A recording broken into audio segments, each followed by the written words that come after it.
Well, hello again, and welcome to the third pillar of our 5 pillars of driving business growth. Now, this pillar is going to deal with structure, organizational structure. You've established your vision, you've got your marketing message, you know your strategy. So we now need to have in place an effective structure in which to make that vision a reality for you to conduct your business. And in the subsequent segments of this pillar, we'll get into more detail.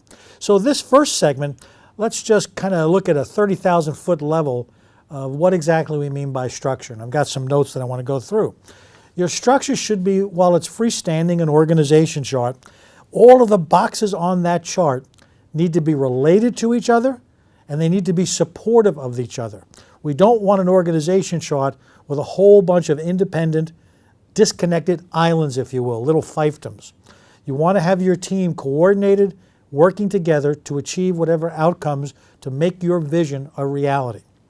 Next, your structure, those boxes on the org chart, are all linked by process and output. Each box owns a particular function, but in many cases, what they do in that box has impact on the box next to them, and so on and so forth. Think of it as to how business comes into your business. A transaction occurs. How does that transaction travel through your structure in terms of producing the product, buying the materials to build the product, your banking relationships, your payables, your receivables, your customer service, your administrative and people functions, so that at the end of that process, money goes into your bank account. So your organization chart needs to reflect those relationships. Next, you want the functions when each of those boxes to create employee engagement. You know, engaged employees tend to be the better employees. And how do you build employee engagement? Well, you make sure that every single individual in your company, from the CEO on down, from the owner on down, understands 6 key elements. They understand what they're supposed to do, how they're supposed to do it, when they do it, why they do it is critically important, who they do it for. Now, the who is important because, remember I said those boxes are linked? Well, some of those boxes are customers of other boxes. Each function is dependent upon the other function to provide the information they need for them to do their job in that box. So it's the who is critically important. It's always for the external customer, but there's also those internal relationships. And if our internal customer relationships are faulty or don't work, guess what your external customers will do? They vote with their feet. They'll go somewhere else where they can experience a hassle-free transaction. And finally, the 6th element is where. Where does that function fit in to the total scope of operations of the company? If people understand their where, both on a functional basis and then on individual jobs within that function, that box on your chart, so to speak, they know the impact they have. They can see themselves producing value. They get satisfaction from the value they create, so long as you're properly leading them and recognizing their contribution.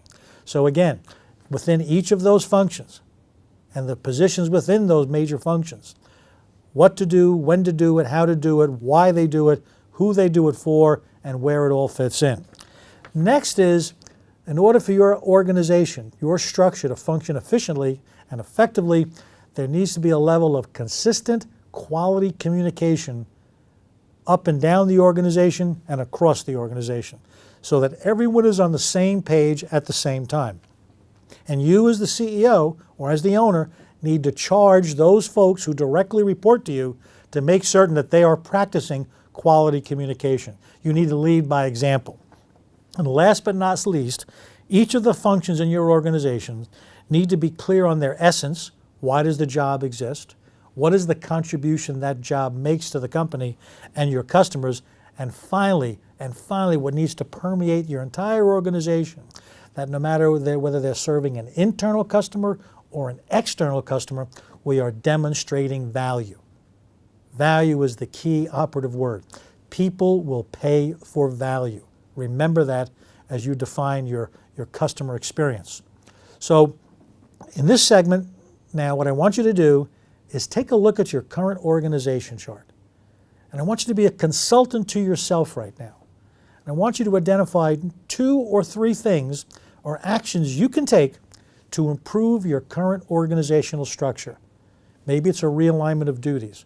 Maybe it's improved communications. Maybe it's some training or skills development. But I want you to find 3 things that you believe will improve your organization's functioning over the next 6 to 12 months, and then identify the timelines by which you want to address those functions, those 3 things. And if you have any questions on that, drop me an email. I always like to talk to people who are interested in growing themselves and their businesses. In the next 2 segments of this pillar on structure, we're going to dive down deeper into the organizational structure and differentiate between an organizational structure and an operational structure. And then we're going to give you an idea as to how your organization and you as the owner or the CEO evolve over time to where I believe you think you need to be going. So we'll see you in the next segment.